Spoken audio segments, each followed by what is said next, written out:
Binge audio. Le matin, je mets des heures à émerger.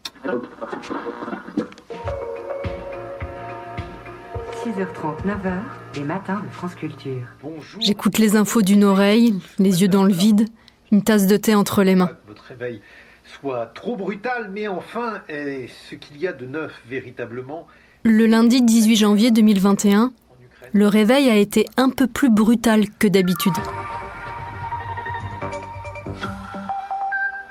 Les victimes d'inceste prennent la parole sur les réseaux sociaux. 10 jours après le début de l'affaire Duhamel, les hashtags MeTooInceste se multiplient sur Twitter, alors qu'un Français sur 10 serait victime d'inceste. On y revient dans un instant. J'ai rien vu venir. C'est un afflux massif de messages. Il est 7h du mat. Il y a 80 000 céréales qui flottent dans mon bol. 80 000 céréales fourrées au témoignage de victimes d'inceste. J'ai rencontré de plus en plus de gens qui avaient vécu la même chose que moi. La première bouchée, je l'avale un peu de travers. En 34 ans d'existence, j'ai pas le souvenir que les médias grand public aient déjà parlé de l'inceste subitement, comme ça, de manière décomplexée au petit-déj.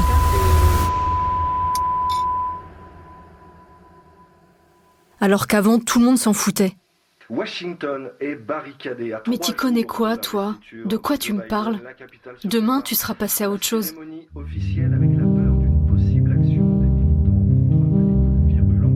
10 jours seulement après l'envahissement du Capitole ayant conduit à la mort de 5 personnes. Mais à la deuxième bouchée, je me sens hyper forte. Je suis plus toute seule. J'avais 11 ans, c'était mon frère. J'avais 5 ans, c'était mon père. J'avais 8 ans, J'avais 4 ans, c'était mon oncle. c'était mon cousin. J'avais 10 ans, c'était ma mère. C'est plus la honte, puisque c'est partout, dans toutes les familles. Il me disait que c'était normal. Effroi, trauma à vie et amnésie pendant des années. Et en une seconde, C'en a été fini de vivre. j'ai eu 100 ans. Ça y est, on en parle. On en parle vraiment. Et puis... je me suis pris la vague en pleine face. Bam, emporté par le rouleau, noyé sous l'eau. C'était trop. Trop de témoignages. J'ai coulé. 20 000 lieues sous ma chair.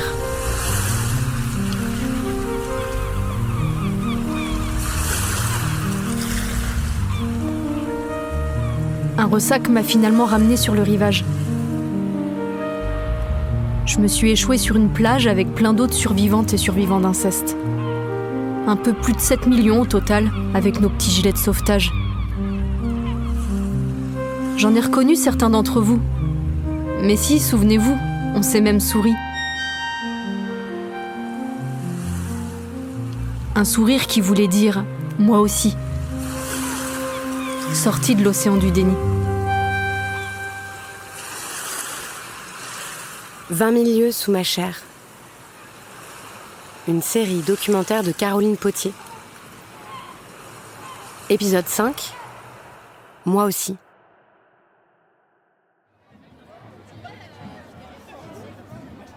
Une fois qu'on a pris la parole, comment on fait pour vivre avec ? Je sais pas ce qui serait le bon mot. C'est pas guérir, on n'est pas malade. C'est pas être sauvé, c'est pas se libérer. C'est peut-être déjà moins souffrir.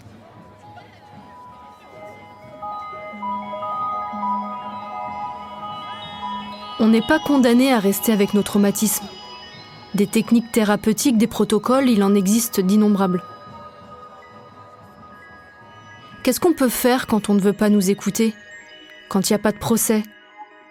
Quand notre détresse n'est pas reconnue par la police et la justice ? Qu'est-ce qui nous reste quand nos proches ne savent plus comment nous aider ? Comme le dit l'autrice Christine Angot, nous, les survivantes et survivants d'inceste, on se débrouille. Moi, une fois que j'ai été mise en sécurité, j'ai essayé de faire 2-3 trucs pour plus me noyer, pour respirer, pour sortir la tête de l'eau. Ça m'a peut-être pas sauvée, mais ça m'a soulagée.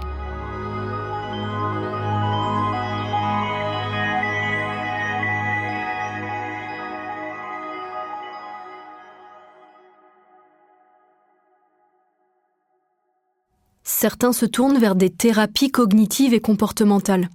Elles sont préconisées par la Haute Autorité de Santé depuis 2007 et sont recommandées pour la prise en charge du trouble de stress post-traumatique et les amnésies traumatiques. L'une de ces techniques, c'est l'EMDR, pour Eye Movement Desensitization and Reprocessing, l'intégration neuro-émotionnelle par les mouvements oculaires.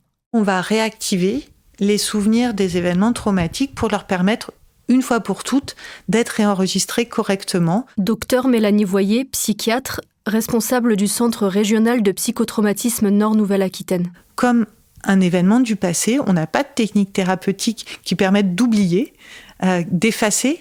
Ça fera partie de leur histoire, mais ce sera plus quelque chose qui reviendra et qui s'imposera à eux, qui prendra toute la place dans leur quotidien. Donc ces thérapies centrées sur le trauma, c'est des thérapies brèves. Alors brèves, entre guillemets, parce que quand on a été confronté à plusieurs épisodes de violence, même si ça n'a pas duré des années, eh bien, il y a souvent plusieurs souvenirs. Donc on va travailler sur les différents souvenirs. Mais en tout cas, habituellement, ce qui est recommandé, c'est entre 10 et 20 séances vraiment de thérapie centrée sur le trauma pour permettre le traitement des différents souvenirs qui restaient encore émotionnellement très chargés.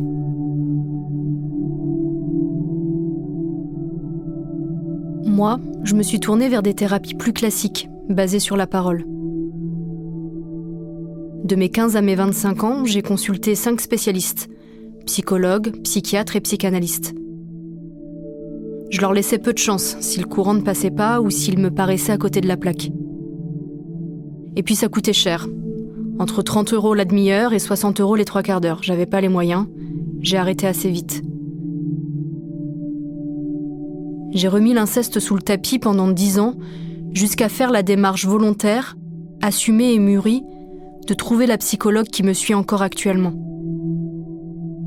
Je voulais que ce soit une femme, près de chez moi, avec de l'expérience en accompagnement de victimes de violences sexuelles et recommandée par une personne de confiance. Je voulais qu'elle soit interventionniste, c'est-à-dire que je voulais avoir affaire à une professionnelle qui me parle pendant les séances, contrairement à ceux qui disent rien, ou pire, qui sous-entendent que l'inceste, c'est un fantasme.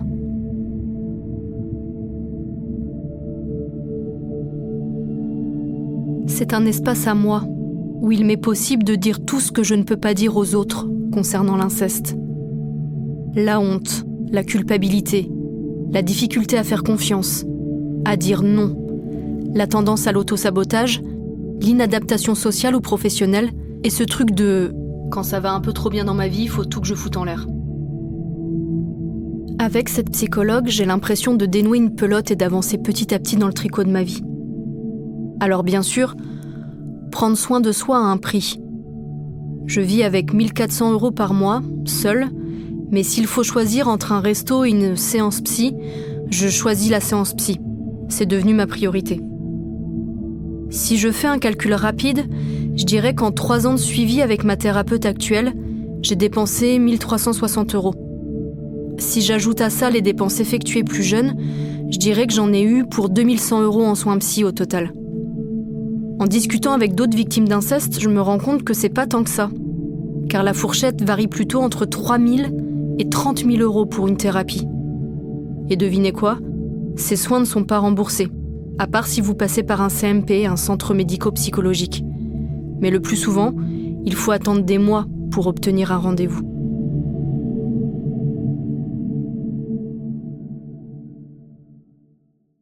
Pourquoi ce serait encore aux victimes d'inceste de payer de leur poche leur réparation sur le plan psychologique ?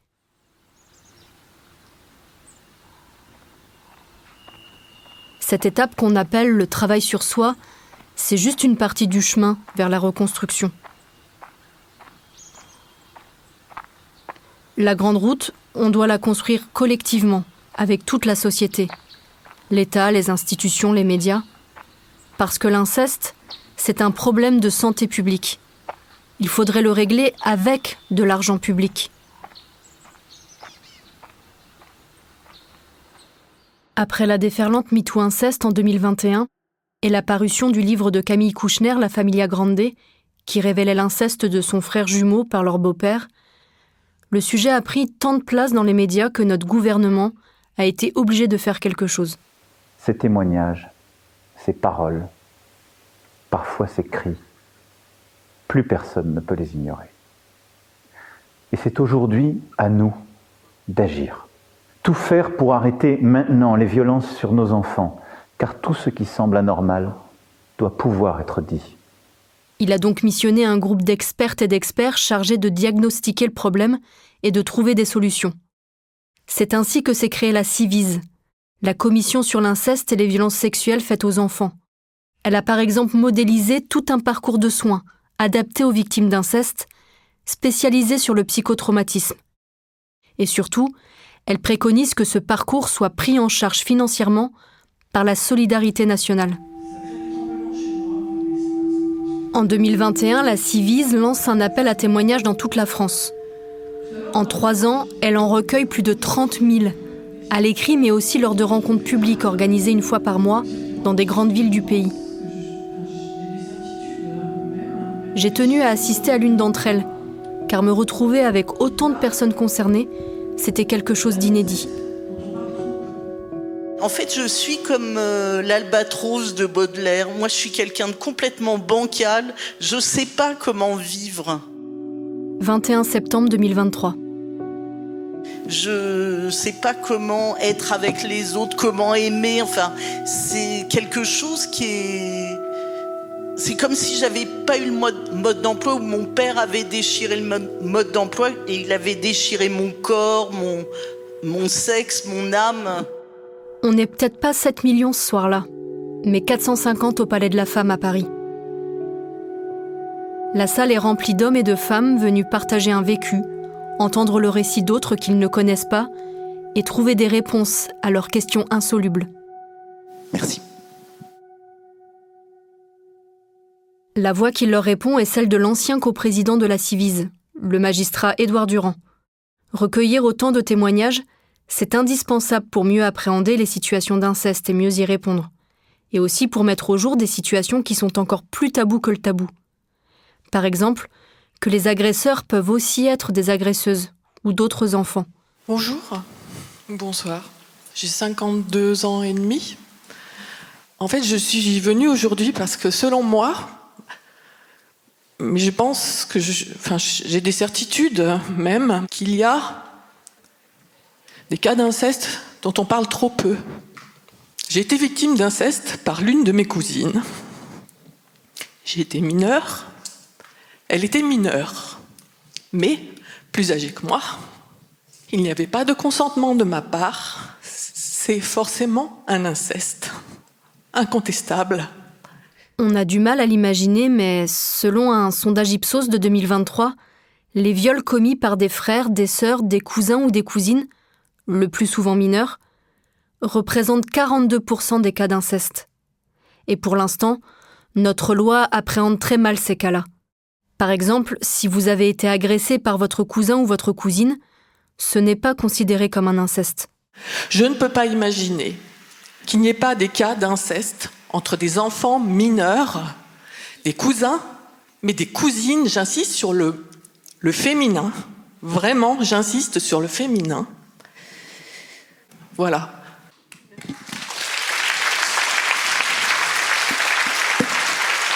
Merci, madame, de votre témoignage.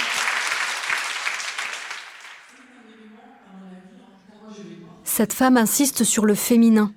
Car oui, en grande majorité, les agresseurs sont des hommes, mais dans 16% des cas, ce sont des femmes qui incestent. J'ai pu m'en sortir de ma grand-mère, qui était violente autant sur le plan sexuel, physique et psychologique. Pour ne donner qu'un seul détail, sa manière de me maintenir sage, entre guillemets, c'était de me menacer de mort à l'arme blanche. Et elle me disait que le jour où j'oserais parler de quoi que ce soit qui se passera à la maison, ce qu'elle faisait parfois à mes habits quand elle perdait le contrôle, c'est-à-dire les déchirer un à un devant mes yeux, elle le ferait à moi et à mon corps. Et si dans les 2/3 des cas, ce sont des petites filles qui sont agressées, les petits garçons représentent 35% des victimes. Et même encore aujourd'hui, j'ai des sortes de pulsions, de violence pour d'autres, pour moi. quand je fume ma clope à la fenêtre tout le temps, en fait, je me dis, je saute, ou alors je vais tomber. Les incestes d'enfants sur un autre, les incestes commis par des femmes, les incestes commis sur des garçons, ce ne sont que quelques exemples des zones d'ombre que recouvre l'inceste. Je suis arrivée à Paris faire des études et je me suis prostituée. Ça me paraissait super bien, parce que c'était exactement ce que j'avais déjà vécu, mais j'étais payée en plus. Alors c'était incroyable, le gars il payait de ce qu'il avait fait. Merci madame de votre témoignage. Comme toutes les personnes qui sont autour de vous, vous êtes une guerrière.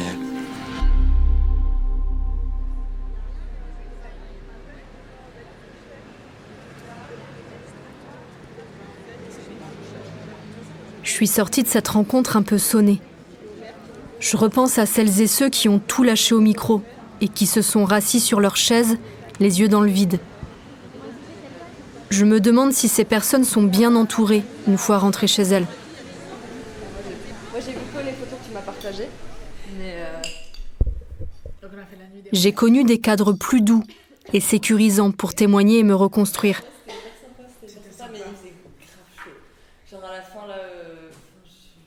Comme les groupes de parole de l'association En Parler. Ils ont lieu une fois par mois en petit comité et en mixité choisie, dans certaines grandes villes de France. La participation est gratuite. Seule une adhésion annuelle à l'association est demandée à prix libre. Donc, les groupes de parole, ce qui est important ici, c'est l'écoute, le respect, la bienveillance, le non-jugement, c'est important, le refus de l'injonction, et puis la confidentialité, donc ce qui est dit ici reste ici. Marie-Josée Hay, présidente de l'association En Parler. C'est un espace où justement on arrive à parler, donc c'est bien de le laisser aussi ici. Ça fait un bien fou. Voilà, donc on va faire un petit tour de table. Je me présente, je m'appelle Marie-Josée, j'ai été victime enfant. J'ai fait la démarche de m'engager dans ces groupes de parole à un moment où je me suis sentie très seule, où je m'étais heurtée aux limites de l'écoute auprès de mes proches et même des professionnels qui avaient pu m'accompagner jusque-là. Je me suis tout de suite sentie à ma place. Et ça, c'est quelque chose que j'ai du mal à ressentir en général. Donc tu t'inquiètes pas, ici on rigole et on pleure et l'objectif c'est de pouvoir être soi-même. D'accord ? Voilà. Quelqu'un veut rebondir sur trouver un espace, un endroit où on peut justement être soi-même et dire ce qu'on a à dire comme on a envie de le dire ? Dans ce groupe, après m'être beaucoup confiée, j'apprends aussi à écouter. Il y a quelque chose de très particulier qui se crée. Nous sommes des femmes et des hommes de tout âge, de tous milieux socio-professionnels, de toutes origines. On se serait probablement pas adressé la parole au quotidien. Et pourtant, on parle le même langage. Alors je vais vous proposer de nous écouter, maintenant, sans nous interrompre.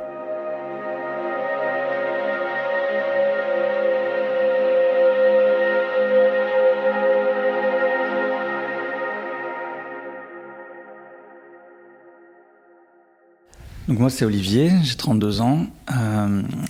J'ai été violé par mon cousin de mes 10 à 12 ans.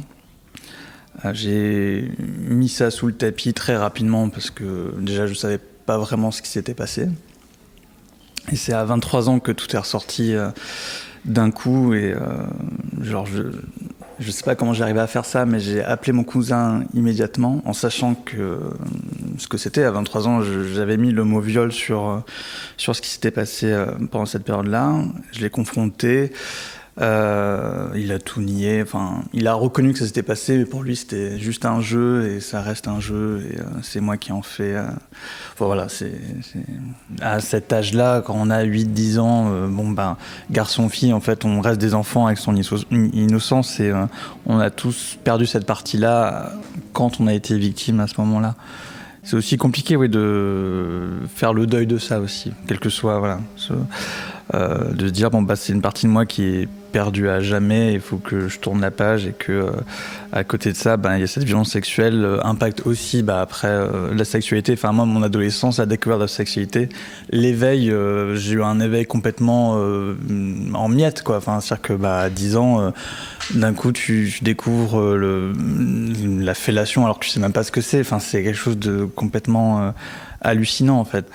cette découverte du sexe, ça aussi, il faut que je l'accepte, de dire que faut faire avec, quoi. C'est-à-dire que ça m'arrive encore dans des moments de consommer du porno violent pour extérioriser ce genre de choses, parce qu'en fait, il y a des moments où faut que ça... Pareil, cette colère, cette frustration, je la canalise comme je peux, donc ça passe par ce genre de choses-là, et à la fois, ça me soulage et ça m'écœure en même temps. Enfin, il y a quelque chose de très, très, très étrange, très bizarre, et même ça, avec le psy, j'ai du mal à en parler, de ce genre de choses. Et même mon copain, je pense que c'est un sujet tabou avec lui, je ne parle absolument pas de ça. Donc c'est là aussi le groupe de parole aide énormément. Moi, je suis un peu dégoûté de ne pas avoir découvert la sexualité à mon rythme, en fait. De ne pas avoir eu ça, quoi. De ce truc, de se poser des questions lentement, progressivement, quoi. C'est venu d'un coup à 10 ans et ça a tout détruit, quoi. Et le pire, c'est que je le regardais pas en face, ce truc. C'est un truc que tu mets sous le tapis pendant 12-13 ans. Et en parallèle, pendant l'adolescence, je réalise que j'aime les garçons, mais pareil, après... famille catholique pratiquante, ça n'aide pas, disons-le simplement comme ça. Donc tout s'en mêle en fait, et il y a personne à qui en parler, et c'est un long moment de solitude enfoui, et on arrive à s'en sortir par je ne sais quel miracle, mais c'est fou. La parole d'Olivier m'a touchée. Ce qu'il explique sur les difficultés qu'il rencontre dans sa sexualité ou dans la construction de son identité homosexuelle, ce sont des mécanismes qui ne sont pas étudiés. Alors que la part des personnes LGBT qui ont été agressées sexuellement ou violées par un membre ou un proche de leur famille est plus importante que celle des personnes hétéros. Du coup, moi, ce qui m'a touchée dans ce que tu as partagé, Olivier, c'est j'aurais aimé découvrir ça autrement, la sexualité. Et moi, quand j'avais 9 ans, à l'école, j'ai appris la chanson « Les copains d'abord ». Et à un moment, je sais plus à quel moment, mais je crois qu'il parle de Gomorrhe ou de Sodome, un truc comme ça. Et du coup, ce week-end-là, j'étais chez ma maman, j'étais un week-end sur 2, et elle n'était pas encore arrivée, donc c'est mon beau-père qui me gardait, ou elle était partie momentanément. Et j'ai fait l'erreur de lui demander qu'est-ce que c'était Sodome. Et au lieu de m'expliquer vaguement que ça avait un rapport avec la Bible, il y avait plein de façons de l'expliquer à une enfant de 9 ans. Eh ben non, j'ai eu un cours sur la sexualité, mais hyper trash, donc le cuni, la fellation, la sodomie, tout ce qui pouvait être possible de faire, même des pratiques, j'avais pas besoin de savoir tout ça. Et moi, ce jour-là, je me suis dit, ça a l'air vraiment affreux, jamais j'aurais de relation sexuelle avec quelqu'un, c'est beaucoup trop effrayant. Et c'est un truc qu'il a instillé petit à petit sur mon corps, la sexualité, la façon dont il me regardait, les comparaisons qu'il faisait avec ma mère, des vêtements qu'il m'achetait, des chatouilles. Et en fait, quand je me suis faite violer à 16 ans, j'ai pas réalisé, je l'ai compris il y a pas tellement longtemps en fait. Mais je pense que, en fait, ce qui m'a fait mon beau-père par rapport à la sexualité, ça m'a directement menée dans les bras de mon violeur. Je pense que ça n'aurait pas pu se faire autrement. Et du coup, quand je me suis fait violer par ce gars-là, qui était mon copain quand même, quand je me suis fait violer par ce gars-là, j'ai pas compris ce qui se passait, de quoi il me parlait. J'étais tellement perdue. À un moment, il montre un préservatif et dans ma tête, je me demande, mais c'est quoi ce machin tout rond ? J'arrivais même pas à comprendre de quoi on me parlait. Et aujourd'hui encore, je me rends compte que quand on me parle de sexualité, même de trucs tout bêtes, je fais mais en fait, je sais pas de quoi les gens parlent.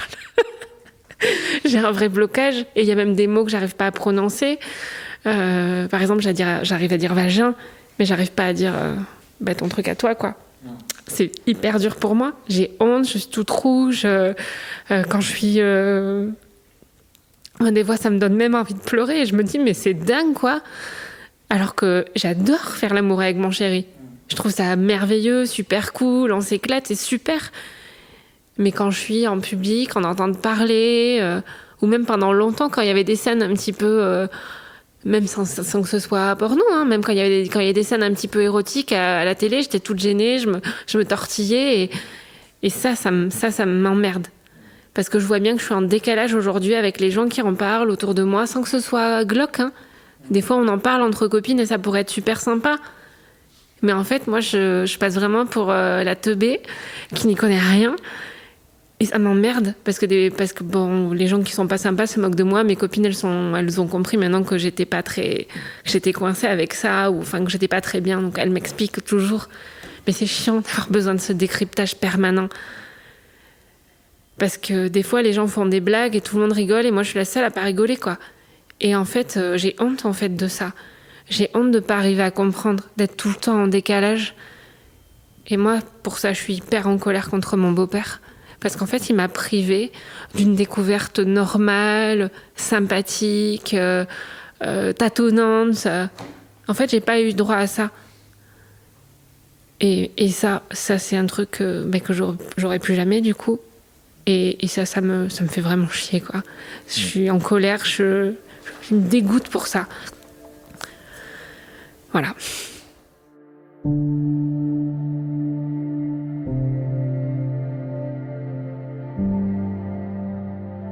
Ma sexualité, mon plaisir, mes désirs ont aussi été impactés, mais différemment.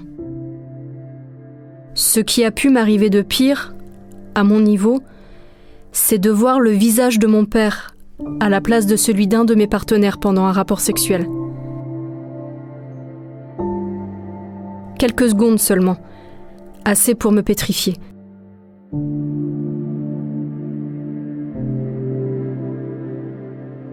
Par moments, j'ai aussi ressenti de la culpabilité à prendre du plaisir sur des zones qui avaient été abîmées par mon père, ou lors d'actes qui avaient déjà été pratiqués par lui.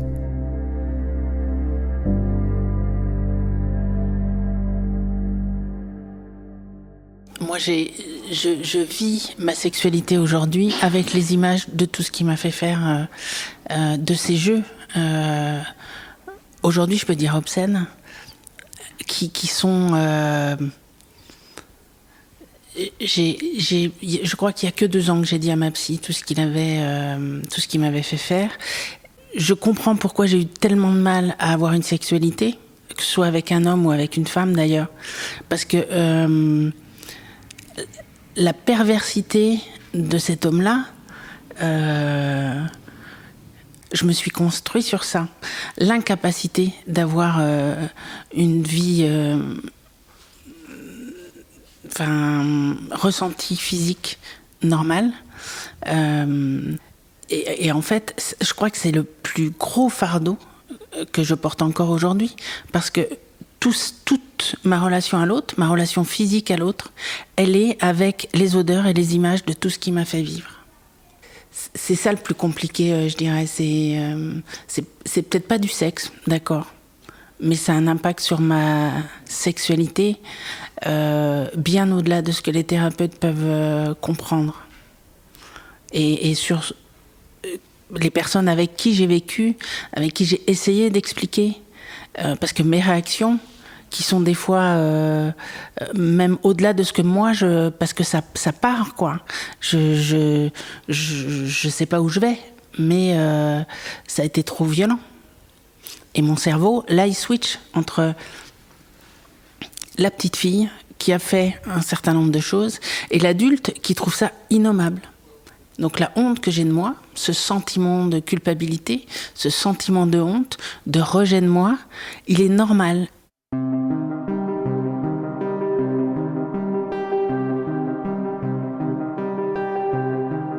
Tous ces partages d'expériences constituent un savoir.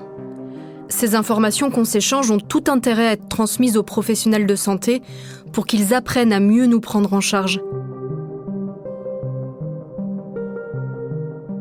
C'est ce qu'on appelle la pairaidance, s'aider entre pairs, P-A-I-R-S. Il existe des structures où des victimes de violences sexuelles sont intégrées au parcours de soins d'autres victimes, pour les aider à dépasser leur traumatisme et pour aiguiller les professionnels dans leur pratique. C'est ce que fait Marie-Josée Hay, la présidente de l'association En Parler, au Centre de psychotraumatologie de Bordeaux.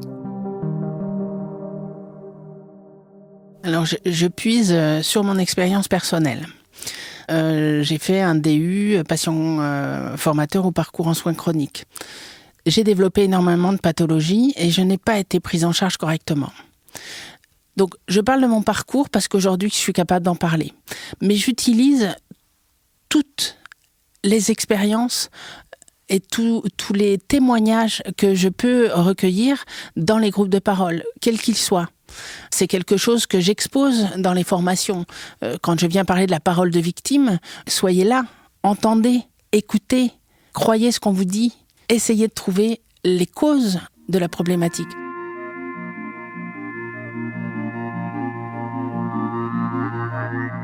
Il n'y a pas de recette, de formule magique pour traiter un trauma causé par l'inceste ou toute autre violence sexuelle. Mais rencontrer et s'entraider entre personnes qui ont vécu le même traumatisme, c'est avoir accès à une grande boîte à outils où l'on peut piocher ce dont on a besoin. Moi, c'est auprès d'autres victimes que j'ai fabriqué une liste des petites choses pour vivre mieux avec l'inceste. Pour me faire du bien dans les moments où ça me rattrape. Des contacts de professionnels fiables, des réflexions sur comment obtenir réparation et des astuces. Voici mon top 10.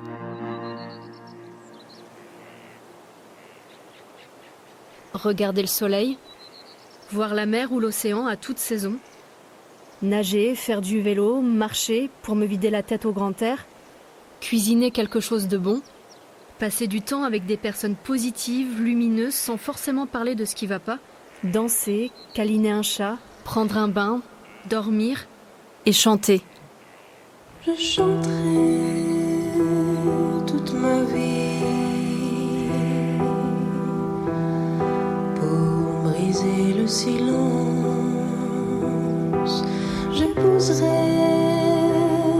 le soleil, j'embrasserai mes ennuis, de mes cendres je renaîtrai vieille.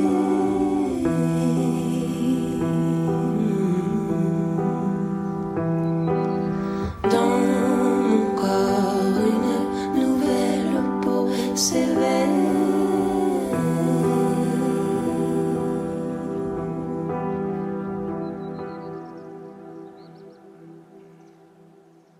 D'autres passeront par le mouvement, le corps, pour se réparer.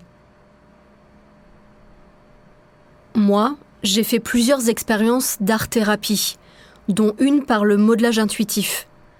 En gros, t'as un bloc de terre devant toi et tu laisses tes mains tremper, glisser sur l'argile, sans savoir à l'avance ce que ça va donner. Une fois, c'est une orchidée qui est sortie de terre. Une orchidée avec 2 grands pétales et 2 petits pétales qui paraissent très fins sous les doigts. L'argile est douce, elle prend l'apparence d'une peau, puis d'une muqueuse qui colle un peu, moite. L'orchidée a une langue que mes doigts prennent plaisir à lisser, à humidifier. C'est comme si je restaurais une zone où le plaisir était honteux et qui méritait une nouvelle éclosion.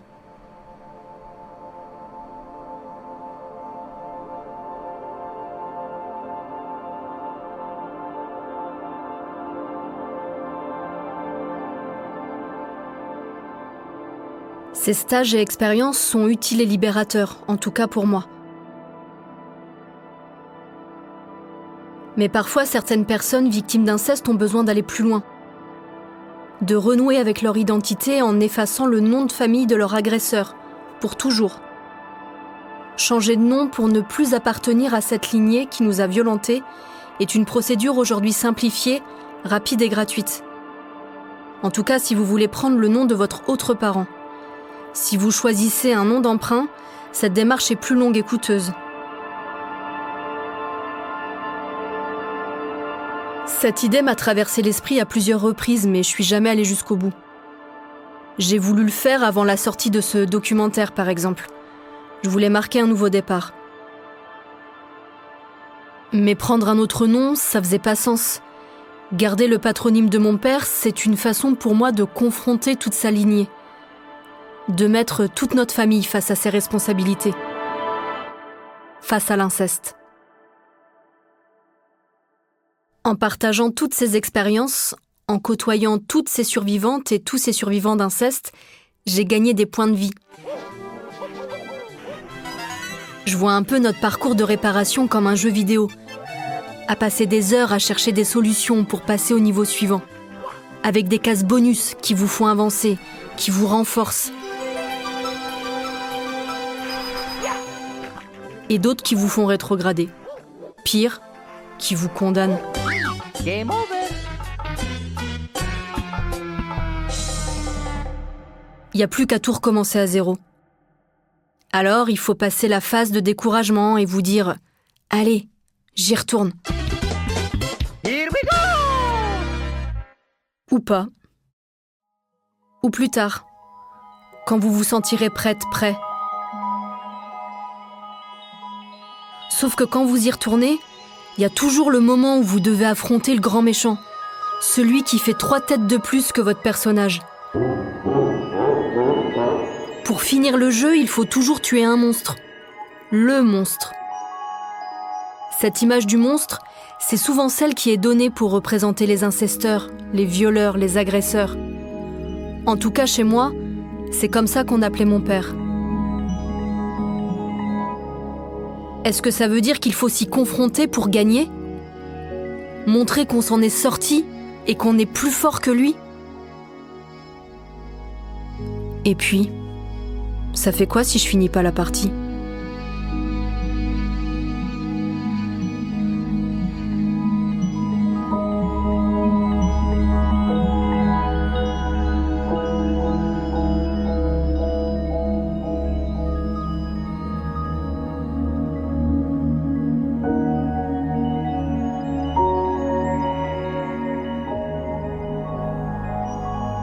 À suivre dans Le cœur sur la table.